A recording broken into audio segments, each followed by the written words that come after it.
Okay, great. Okay, so we'll start today. By the way, I'll just make an announcement. We will, since last Monday, I have a meeting, so we didn't have class on Monday. So instead, we'll have class on Friday, this coming Friday in 2 days, right? So this week we have today's lesson and Friday's lesson. Okay. Last class we reviewed the Fourier transform, right? We reviewed the Fourier transform. So those are the basics which will be used for today's lesson. And by the way, since we are now synchronous, please feel free to interrupt me, right? Please feel free to interrupt me. And I usually don't check the chat box.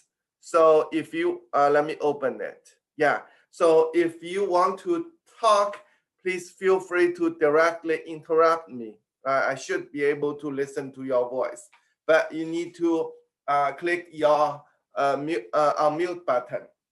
Click your unmute button, okay?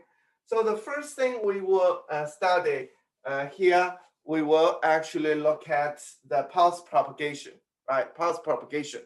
But one thing I want to be clear is that in this optics community, people actually from the physics department study in this field, people from electrical engineering study this field, right? And also people in mathematics community also study in this field. Due to the historical reason, different people actually write the Fourier transform in a different way, right? Different people write the Fourier transform in a different way. So let me actually, I have some computer. I need to, okay, so that's good. So different people write the Fourier transform in a different way. So let's take a look, because when we study this material, we're looking at different textbooks. And different textbooks, they are in different community, they write the Fourier transform in a different way. So let's first look at the difference in convention.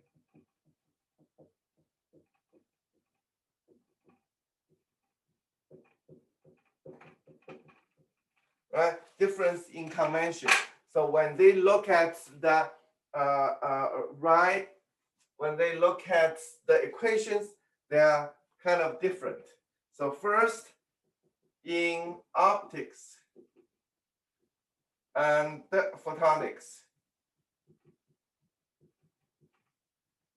both the physicists and engineers work in this field, right? So let me write both. So both the physicists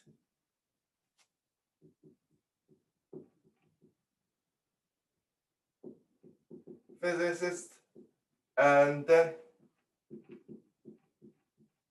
we're in engineer, right? We're in electrical engineer, but physicists also working on this optics, right? So work in this field.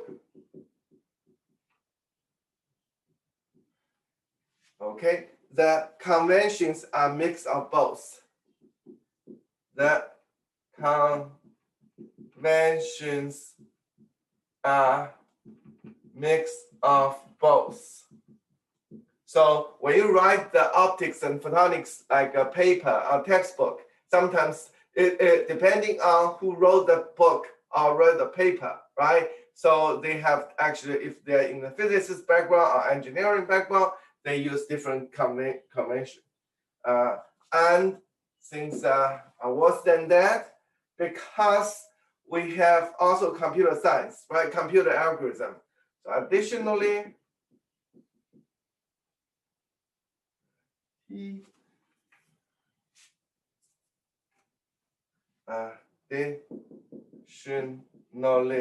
right? Computer algorithms.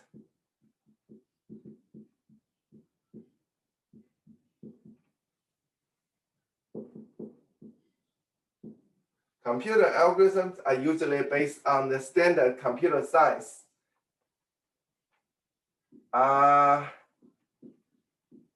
Usually based on standard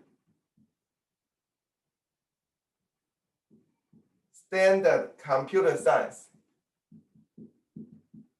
Computer science or mathematics convention.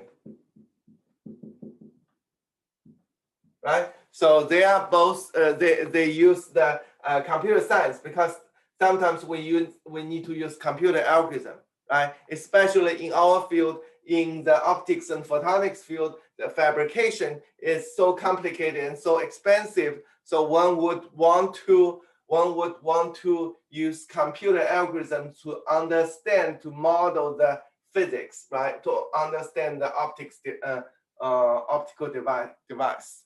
So we want to actually include the computer algorithm, which use the computer science and mathematics convention.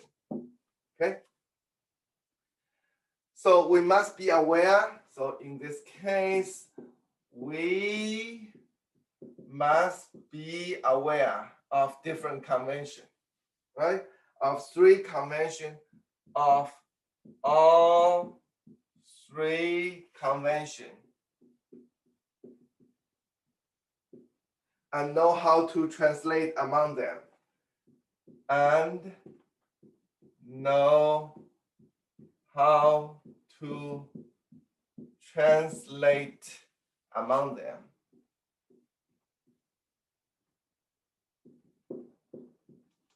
Otherwise, you will be feel confused, right? So we must be aware of all three conventions and know how to translate among them.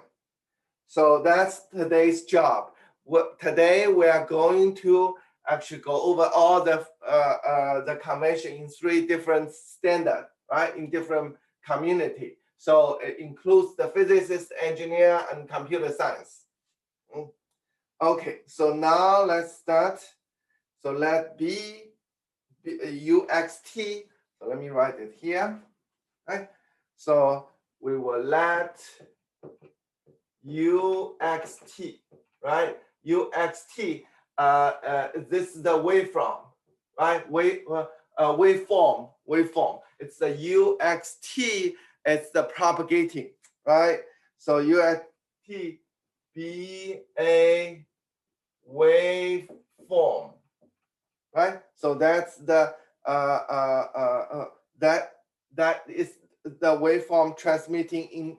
It could be transmitting in the air. It could be transmitting in the optical fiber. So today's actually our class will study the waveform transmitting in an optical medium, right? In an optical medium, and that is let UXT be a waveform that is the sum of a finite number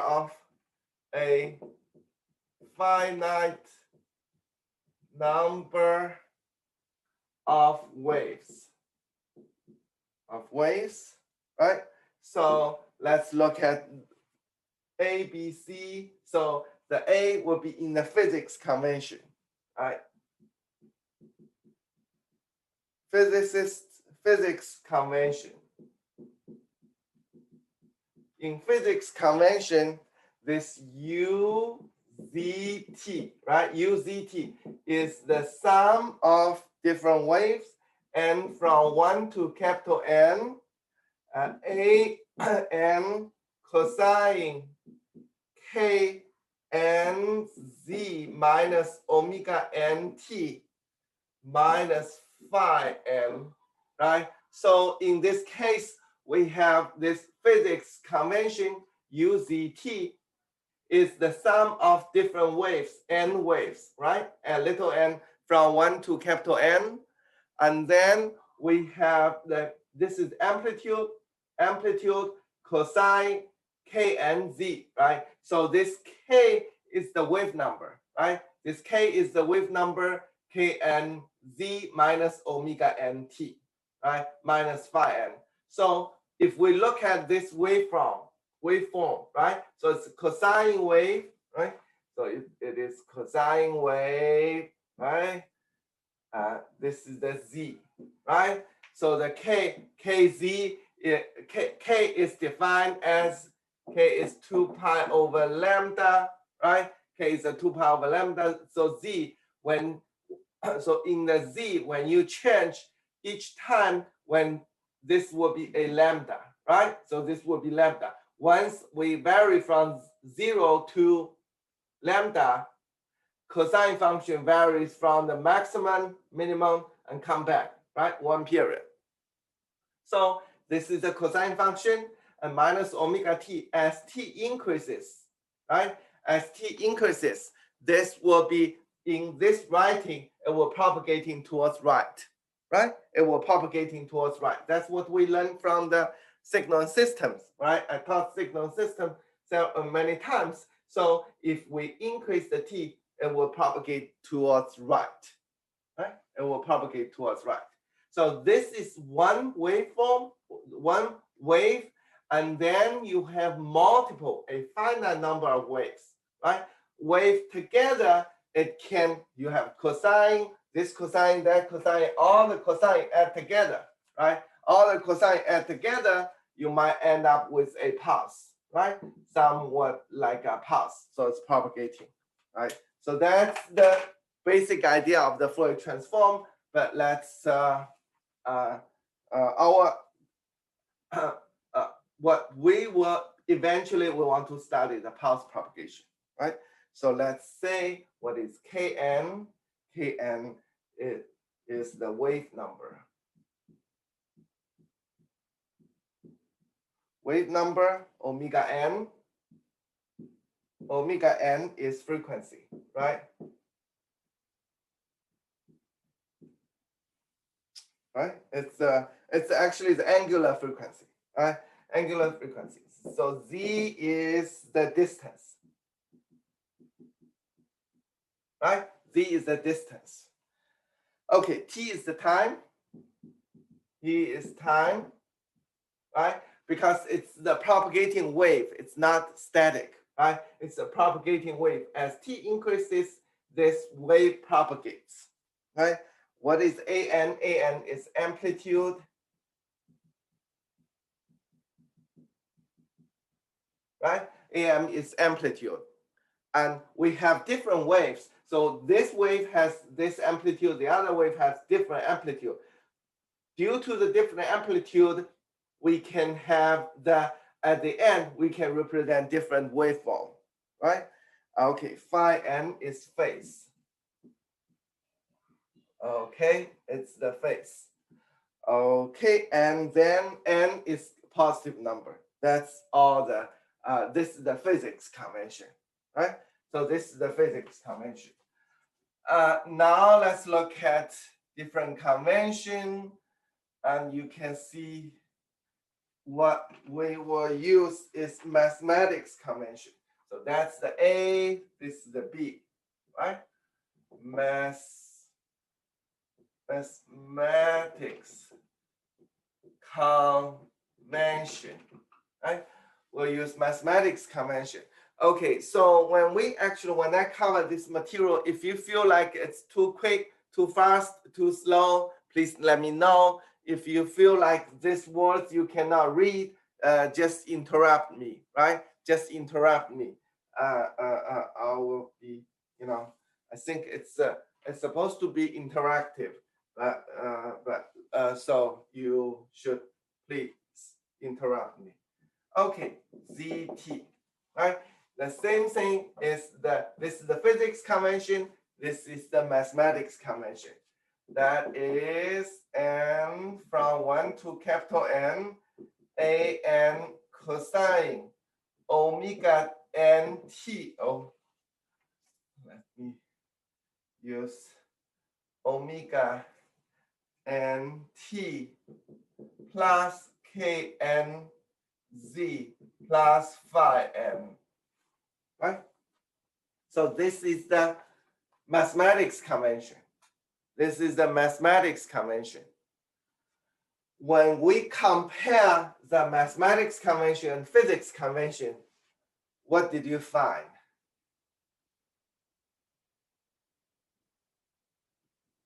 Right? We find that it's actually there's a sign difference, right? We find that the sign this is positive here, this is negative here. Phi is positive, phi is negative, right? So in this case, when t increases, right? When t increases, the wavefront propagating towards right. Here, when t increases, the wavefront propagating towards right, right? The wavefront propagating towards right. So this is just a way of representing different equation, right? So if you want to represent the right propagation direction, you use either k or omega as a negative number, right? Negative number. So but eventually they can represent the same thing, right? For example, phi is positive phi, negative phi. You could have phi as 1 here. So this in this case it will be negative 1, right? It's just the difference in the representation in the convention, right? It's just the difference in the representation and in convention. So note that this is equivalent to backward propagation, right? Backward propagation. Excuse me. It is equivalent to the backward propagation. Now let's look at the last one. That's what we engineer, right? You and me are in the engineering field, right? You and me are in the engineering field. So engineering convention, right? So what is U and Z, U, Z, T? We write as usually as n from 1 to capital N as cosine, right? Cosine 2 pi nu n t, right? Well, we usually write nu as frequency, right? So this is frequency, this is angular frequency, right? So nu t minus 2 pi over lambda n z plus phi, right? So that's what engineering usually wrote, right? But you will say, I'm in engineering. I constantly look at the use this convention. That's because your textbook is focusing on the physics, right? Some of the textbook actually physics oriented, but usually what we as engineering we usually looking at the frequency, right? Talking about 100 hertz, right? 100 kilohertz. That's what we measure from the oscilloscope, right? The lambda wavelengths. That's what we are using, right? Wavelengths. Okay. Dr. Okay. Hu? So the yes, you have a question. That's good. Thank you. The amplitude isn't considered in the engineering convention? Oh, thank you. Thanks for interrupting me. Yeah, there is an amplitude. Okay. Thank you. The amplitude. Yeah. So appreciate. Please feel free to interrupt me. It's supposed to be an interactive class, right?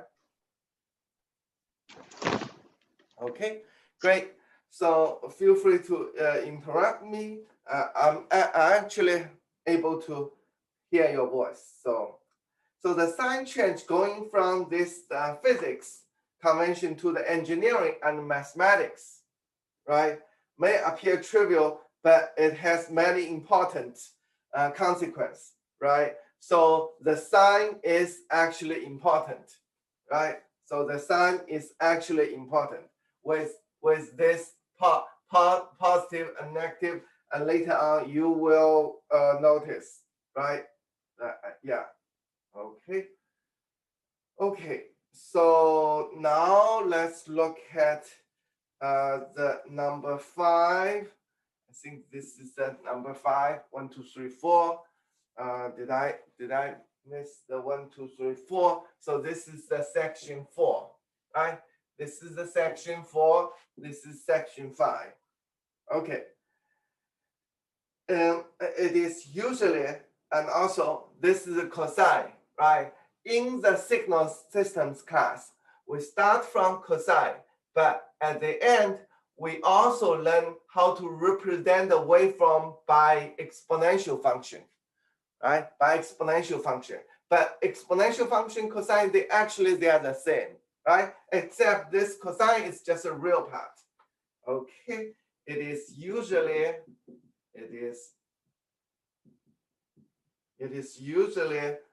to express these sums by using complex exponentials.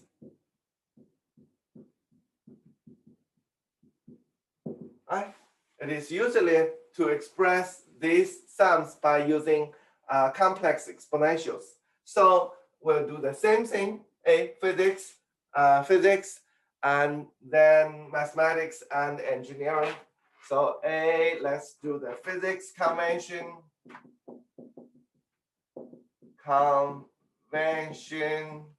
If you cannot write, I think you should be able to read through here.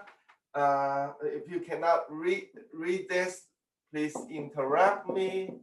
UCT is sum n from 1 to capital N, an exponential I k n z minus omega nt, right? So for the simplicity, let's skip the phase, right? Let's skip the phase.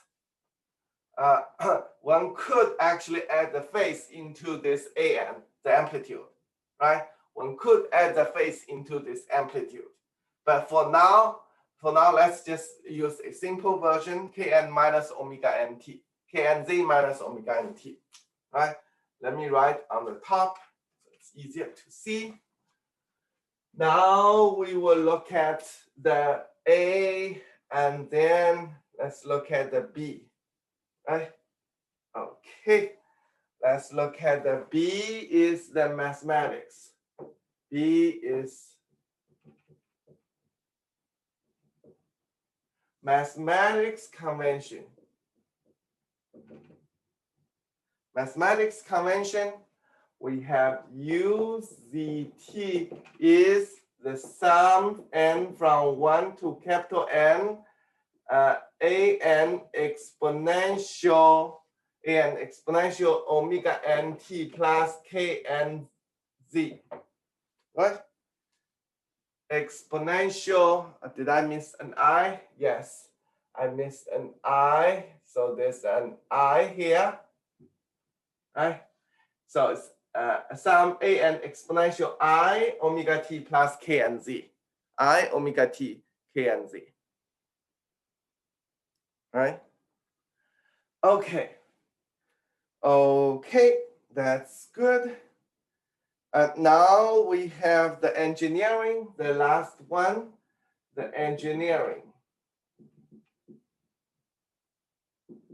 Engineering convention, right? So it's UZT is the sum of n from 1 to capital N, an exponential, don't miss an I here, but this time it's actually J. So it's 2, let me use the 2 pi because we have 2 pi here, 2 pi there. So let's use 2 pi J, parenthesis Vn, right? Vnt minus z over lambda n. Can you all see here? Yeah, you should be able to see it, right? So let me read. UZT is the sum of n from 1 to capital N, an exponential 2 pi j nu n, right? Frequency nu n t minus z over lambda n, right? Parenthesis and bracket. Okay, so we need to define I is square root of -1 and j is also square root of -1. Right? Okay, so the I is this. You will see that we use j in the engineering convention, right? Why? That's because in our engineering, especially in electrical engineering, what is I here? I is the current, right? I'm teaching a circuit also this semester. We use I as a current. So in order to avoid the confusion, in engineering community, we usually use J, right? We usually use J. But I and J, they're the same actually. It's just square root of -1. Right? Okay, next, we want to look at the continuous limit, right? So this is the 6. So this is section 5. Let's look at section 6. We will use the continuous limit. It is not discrete anymore. So for the continuous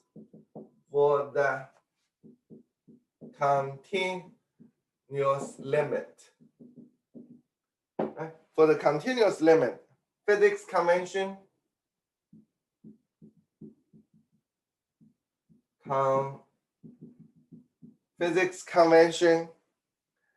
UZT is right? Is the integral of -infinity, right? -infinity, d omega, right? d omega over 2 pi. So there is actually 2 pi here. Okay? And you will see the reason of 2 pi later on. So a omega, that's the amplitude, right? It's the amplitude, a omega. So that's the physics. This is the discrete summation, but now it's a continuous, right? It's a continuous. And then let's add exponential I kz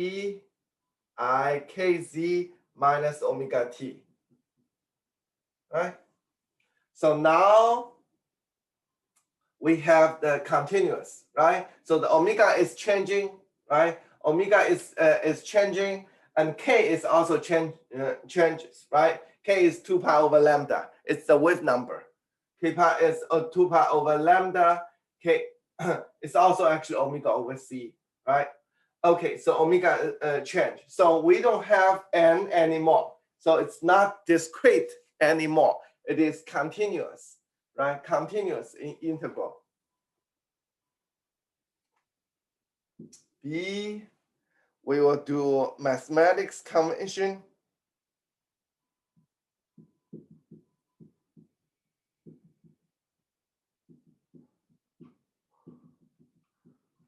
Right, mathematics convention. Okay, so this UZT is going to be the integral -infinity, d omega also divided by 2 pi excuse me, and exponential I omega t plus kz. Right? So they are the same. They are the same.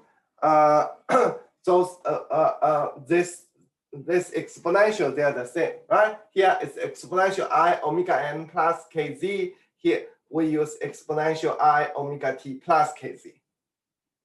Plus kz.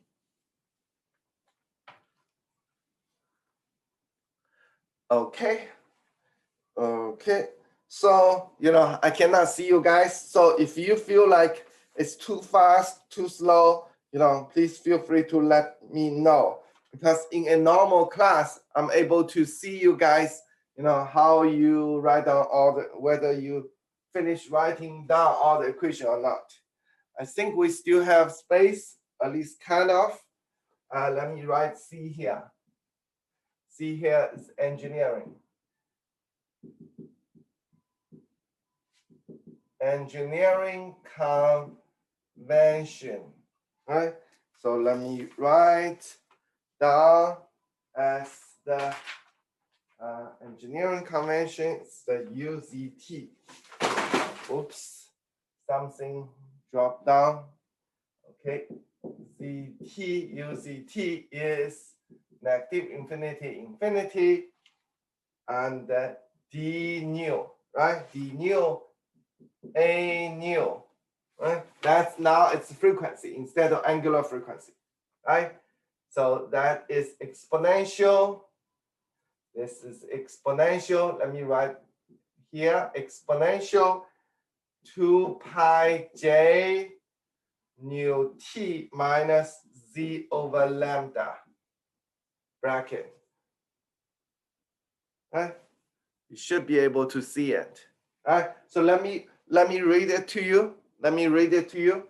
So it's UZT equals integral negative infinity to positive infinity d nu a nu exponential 2 pi j parenthesis nu t minus z over lambda.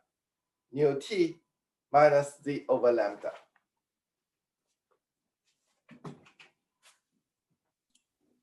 Dr. Hu, Yes. would you mind reading the mathematics convention line? Oh, okay, great, thanks. So here, the mathematics convention line is UZT equals integral negative infinity to positive infinity d omega over 2 pi a omega exponential bracket left bracket I left parenthesis omega t plus kz right parenthesis right bracket. Yeah. All right, thank you. Great, thanks for interrupting me. So it's actually if you asking some question or remind me, it's more entertaining, right? So it's I feel like talking to some people, right? Okay, so here a factor of 2 pi allows us to directly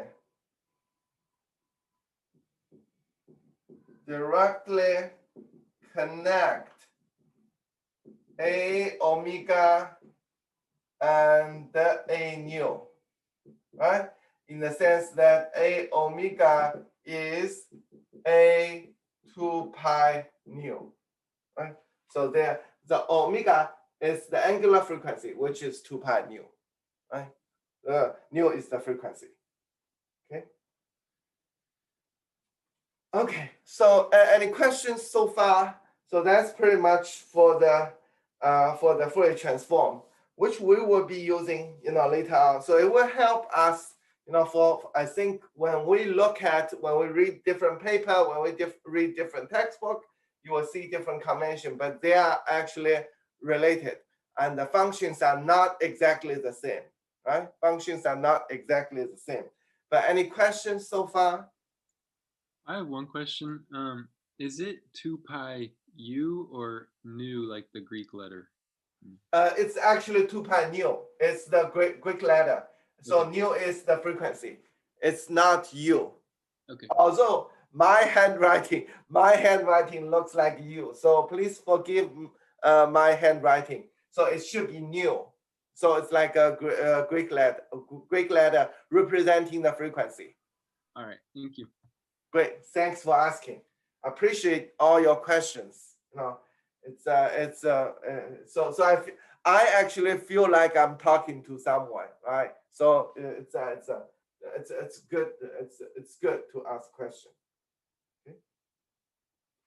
Okay, great. So the first task, right? First task, we're looking at as dispersion. Dispersion, right? So dispersion, I'll explain this, what is dispersion.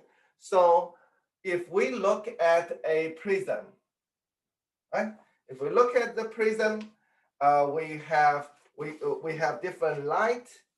Do I have, yeah, I have red light, right? So I have red light going here, and it is being refracted, right? This is red light. Then we have the green light, right? Green light incident with the same direction, but it will actually due to the different index, right? Because this refractive index n is different for different wavelengths. Due to the different wavelengths, we learned from our physics class that based on different n, so refractive angle will be different.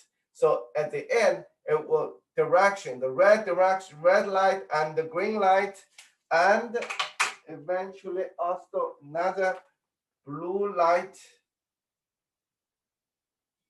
right? It will actually going towards different direction, right? What is so this is called the dispersion. It's dispersion meaning that different wavelengths experience different property, right? So dispersive, that is the dispersive medium.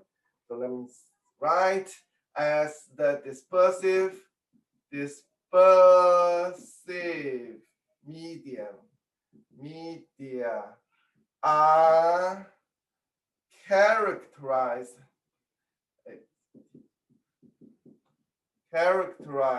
by a frequency dependent,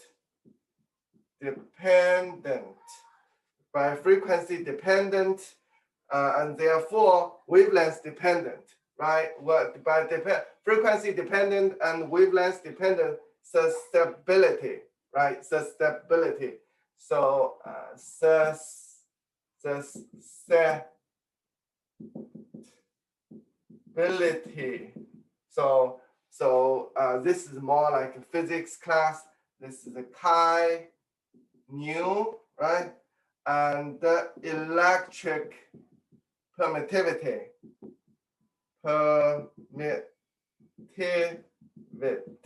right? Permittivity, epsilon nu,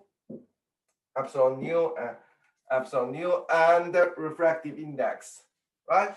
And the refractive index, that's the n nu. Dispersive medium, right? Dispersive media are characterized by a frequency-dependent susceptibility, chi nu, and electric permittivity, epsilon nu, and refractive index. So dispersive medium meaning that all the material is frequency dependent, and in the same time it's wavelength dependent, right? Frequency wavelengths. So with that, if we have a light going in, then it will be spread out due to the dispersion effect in that prism, right? In the prism. So let's say the vacuum, right? Is a vacuum. Whether is vacuum a dispersive medium? No, right? Vacuum is not, because at different frequency they experience the same refractive index, right? They are 1.0 at different frequency. However, water, right? Just water, if it actually experiences different refractive index for different wavelengths.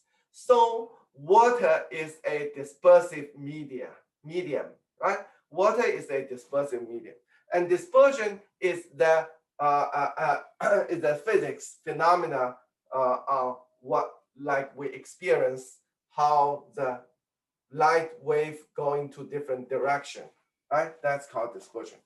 Okay, so in depends on refractive index, right? Here. So in pulse propagation, that's what we're going to do in pulse propagation. In pulse propagation, a dispersive medium, a dispersive medium, a dispersive medium. A dispersive medium serves to broaden a pulse of light.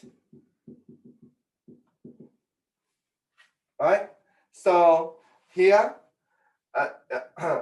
in pulse propagation, that's what we're going to work on, right? In our class, a dispersive medium serves to broaden a pulse of light. Let me draw a figure. This could be into a bulk material, right? Could be into like transmitting in the water, right? And then it could be transmitting into the fiber, right? So we have a pulse, right? We have a pulse, and then propagating into a section of, it could be fiber, it could be just water, right? Or a bulk material. At the end, this pulse broaden, right? The pulse broaden. Why? Because in this pulse, it consists of different wavelengths, right? As we explained previously, this Gaussian pulse is the sum of different cosine pulse, right? Exponential pulse. It is coming from different wavelengths. When we propagate over the section of fiber or dispersive medium, right? You experience different refractive index. So if you have a 1.5 refractive index, that means that the speed, right? So this is the V. This is not new, right? This is the V. The velocity in the glass is the C over N, right? The velocity. So if we actually have an index of 1.5, that means the speed of light in this medium is the speed of light in the vacuum divided by 1.5.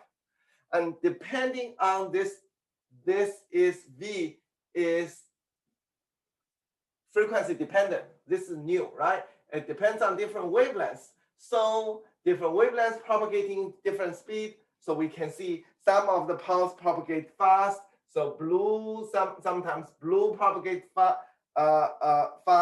and R, right? So this is function of time. This is function of time, right? It's negative axis here. So R propagates fast, right? So in other words, the red one propagates faster, so arrive earlier and corresponding to lower refractive index. If we have a higher refractive index, it bends further, right? So this is the R, the red RGB, right? So the blue has the highest refractive index. So it propagates the slowest, right? Lowest. And this is not always true for glass. It depends on different type of glass. Sometimes blue propagates fast, red propagates slow. It depends on different medium, right? Different material. So it's okay. So what in our class what we're going to do at the first is to study how this pulse broadens, after the propagating in the fiber, right? After propagating in the fiber. Okay, so the first thing, what we're going to do is first the relationship we need to understand. So the section A, right? So this the dispersion, first section A, that relationship. The relationship between K and omega, between K, BTWEN, sorry, between K and omega, right? Omega is fixed by the dispersion relation, is fixed by so-called dispersion relation. Dispersion relation.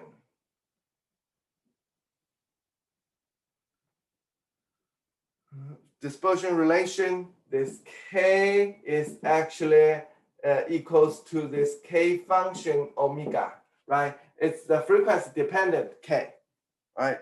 Which is the property of the medium, which is a property of the medium, right? So the relationship between K and omega is fixed by dispersion relation. So K is actually depends on omega, which is a property of the medium. So in vacuum,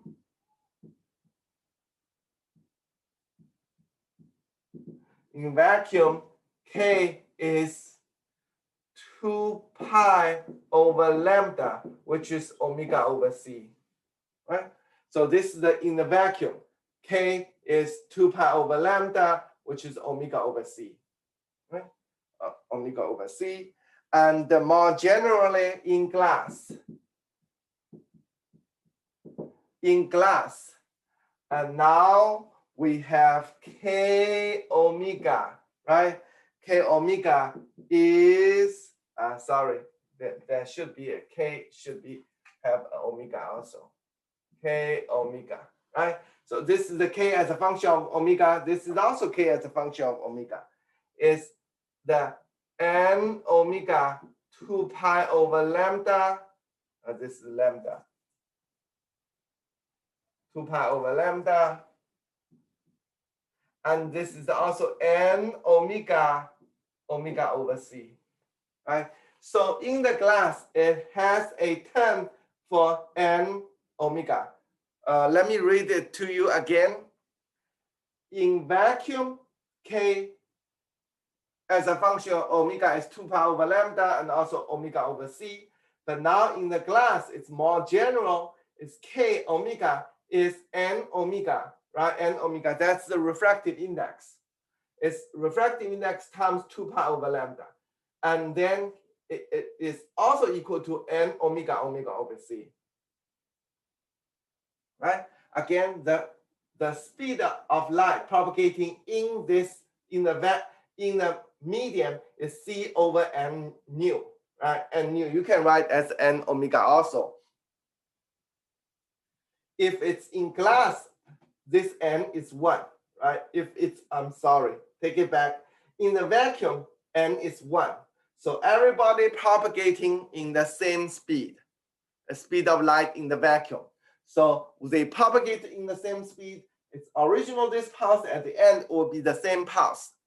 However, due to the dispersion, because of different refractive index and dependence on omega, then the pulse we have different frequency components. They propagate, sometimes they propagate slow, sometimes they propagate fast, which leads to a broadening, right? A broadening in the pulse.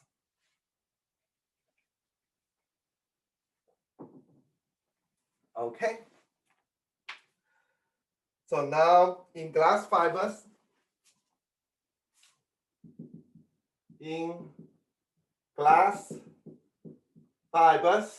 right? N omega is a slowly varying function.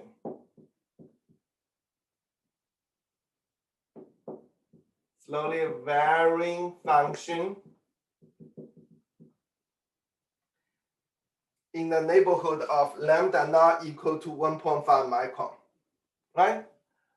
So varying function in the neighborhood,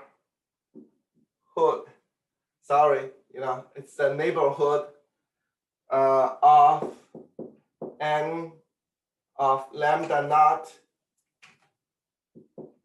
equal to 1.5 micrometer. And I'm almost done.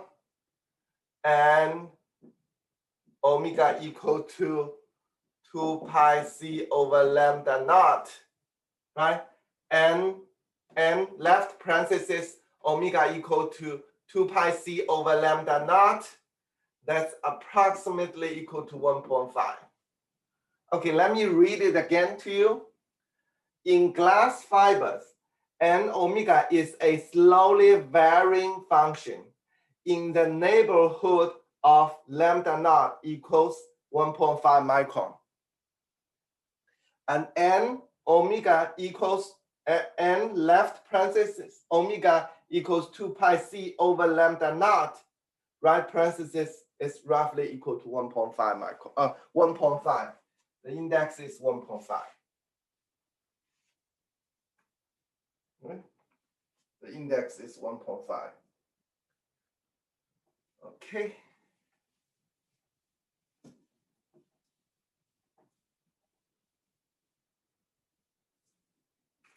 Okay, so you may ask why we are so bothered with 1.5 micron, right?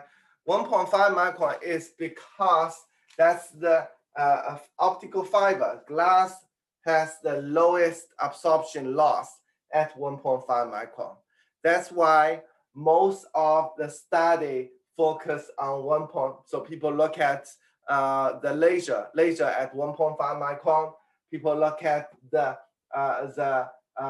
optical fiber, right? We're always looking at optical fiber because it is the lowest absorption at 1.5 micron.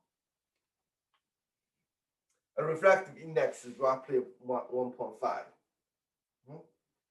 Okay, and lambda naught is the wavelength, right? Lambda naught is the wavelength. Lambda naught is the wavelength,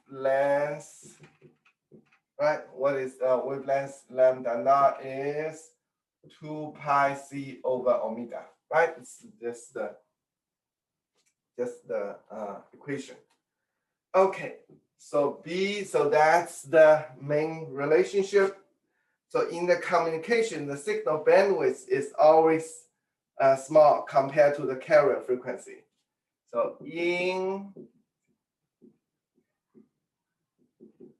communications, the signal bandwidth, you probably learned from the communications class, right? Signal bandwidth is always small. It's always small compared to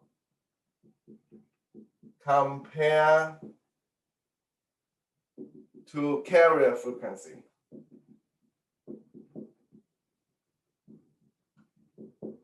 Right?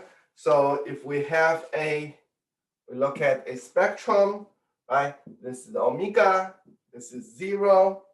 So this is the omega naught, and this is the negative omega naught, right? So so this is the carrier frequency, this is the pulse. So there should be another pulse. So if we're dealing with real signal, right, real function, we always have the negative frequency and positive frequency, and this k, right? So this k function is the k omega is slowly varying function, right? So k omega is the slowly varying function. The n, right? Also the k, n omega is the slowly varying, meaning that it won't be oscillating, right? It cannot be something like this function. It is the material it is the material, it's the property of this material, right? We won't be, it's the slowly varying function, right? Okay, and then we have negative frequency here. The negative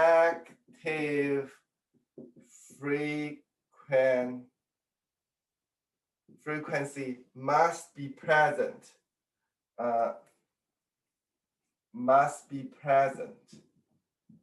Be present if UZT is real, right? Remember, we are using exponential I omega t, right? We're using exponential I omega t. So that would be a complex number. But if we add the complex conjugate, then we have the, then we will have the, we will have a real, right? A real function. If we add them together, then this will be a real function, right? So just be careful. We need to be so this will be our A, right? So this will be our A amplitude, A omega. Okay, so now we will look at, yeah, so, but you will ask, although we're looking at negative omega, but our analysis, most of the analysis only look at the positive frequency. You are correct. You're correct. When we do analysis, we only focus on the positive frequency. But in the end, when we get the result, we need to actually add the negative frequency and come back to get the real number, right? But in terms of analysis, we still can just focus on the positive frequency. Okay, now we look at if K, it's okay. If K omega, right? This is the K omega varies slowly. Very slowly, then we can use Taylor's expansion, right? Taylor expansion of K omega, right? So if it varies slowly, we can use Taylor's expansion. Let's write it down, how we treat the Taylor's expansion. By the way, any questions so far? Any questions?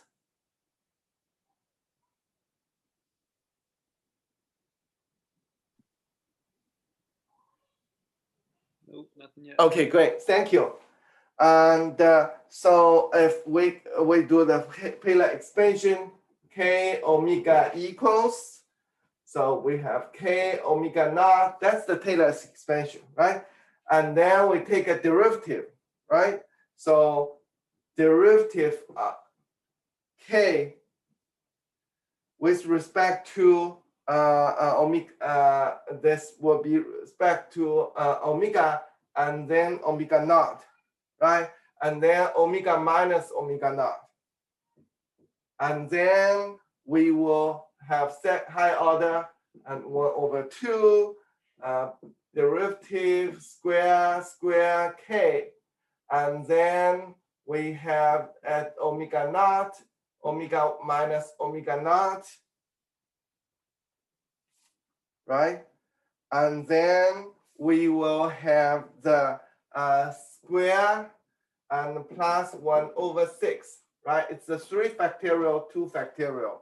And then derivative third order, K, omega minus omega naught, right? Evaluate at the omega naught. So this is the derivative evaluated at omega naught times omega minus omega naught, a second derivative, omega minus omega naught square, third derivative, omega minus omega naught cube, right? Plus high order term. Now we can remove the carrier frequency. Now we can remove the carrier. We can remove the carrier frequency, right?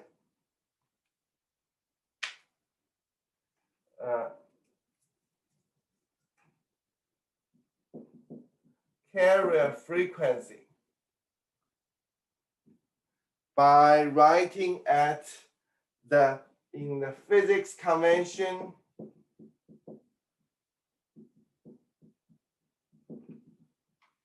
So it's in the physics convention. So we'll just remove the carrier frequency, right? So U Z T equals U bar Z T, right? Times the exponential K naught I K naught Z minus I omega naught T. So we have a carrier frequency, right? Let's just extract the carrier frequency out. So now my U bar does not have carrier frequency, right? It is being shifted. So it's I K naught Z minus I omega naught T. And here it's the mathematics convention. Mathematics convention, right? So this the mathematics convention. It's U Z T equals U bar Z T exponential I omega naught T plus I K naught Z. Right? So now we have the mathematics convention. This is the original waveform. Now this is the U bar is the waveform without the carrier frequency, right? Without the carrier frequency. And then we have the engineering. So we have C engineering convention. Engineering convention UZT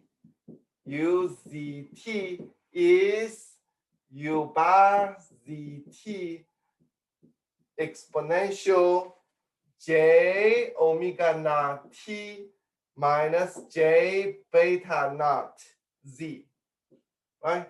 J beta naught Z. Okay, so in here we will use this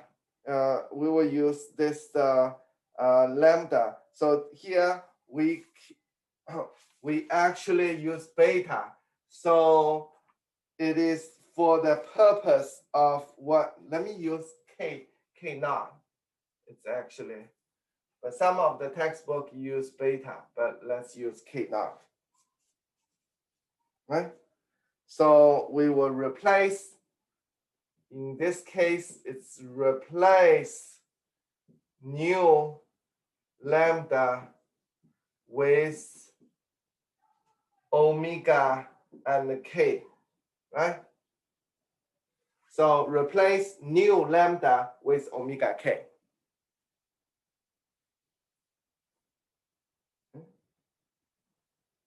Okay, let me read it, right? UZT is U bar ZT exponential J omega naught T minus J K naught Z.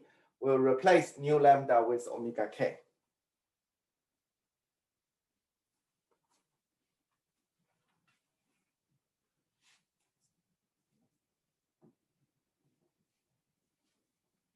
Okay, now with that, we were able to translate.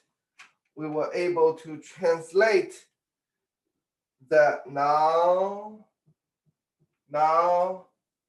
we can translate A omega and A omega bar, right? So in this case, this A omega, this will be our A omega, right? So we have here, we write the omega, this is A omega, right? And this is our A omega bar, right? A omega bar. So this is the omega, this is 0. So it is being shifted. Here, it includes the carrier frequency. This, we remove the carrier frequency, right? Being extracted out, right? So A bar omega minus omega naught, right? So here it should be A bar omega minus omega naught is A omega, right? For example, this carrier frequency is 1 megahertz, right? 1 megahertz. So if it's 1.01 megahertz, right? Carrier frequency is 1 megahertz. So omega naught is 1 megahertz, right? And then here it should be A bar omega minus omega 1, 1.01, right? Did I? Oh, 1 megahertz. So I have 1.01 megahertz. So it's omega 0.01 megahertz should be equal to A 1.01 megahertz, right? So here 0.01 megahertz should be equal to 1.01 megahertz. So it has direct correspondence, right? It has direct correspondence. So it is just we will just remove the carrier frequency, right? Remove the carrier frequency. So all these things will be a little bit simple, right? A little bit simple, okay? Okay, so we have quite some mathematics derivation today, right? We have quite some mathematics derivation today, and we also have quite some derivation next class. But after that, we should be fine. And we are going to use we'll use MATLAB code to understand the equations, right? So not next class, in a few, maybe next week, we will have a lab session. I call it lab session, but this is more like a mathematics lab. So we don't need to come to the lab. So it will be in your own computer, but you will use MATLAB to understand those equations. We will make some simple coding, right? And if you're not familiar with MATLAB, I'll try to give some basic tutorial, right? Basic tutorial on MATLAB. Yeah, we'll have some basic tutorial on MATLAB, and then, but it will help us. You will understand, the mathematics equation. So we'll work together to understand the mathematics. Use the MATLAB function, because sometimes if I cover this material, it won't. It's not. Sometimes it won't make a lot of sense. But once you understand, once you do the coding, you understand why this term here, why is this term here, why do we want to shift the amplitude by carrier frequency, right? Okay, so before we finish today's class, any questions? We do have class on Friday, right? Since we don't have class on Monday, we do have class on Friday. So and I also send you all the changed schedule, right? So almost once in a month, right? Almost once in a month. Before we finish, any questions?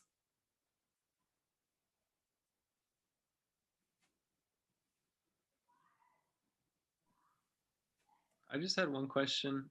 Sure. Is behind you on the board is on the left graph, should that be omega naught? I'm just trying to figure out where omega naught is. Should omega naught. Are you talking about this one? Sorry, the left one. Is that? Oh, yes, thank you. Omega Thanks for pointing it out. Yes, you're right. So omega here, omega naught here. Okay. Thanks for pointing it out.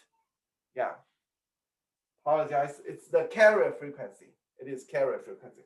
So now I shifted to 0. Yeah. Yeah. So that's good. Thanks for being, awake. So, okay, great.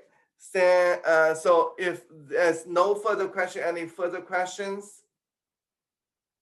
If no further question, I'll see you on Friday.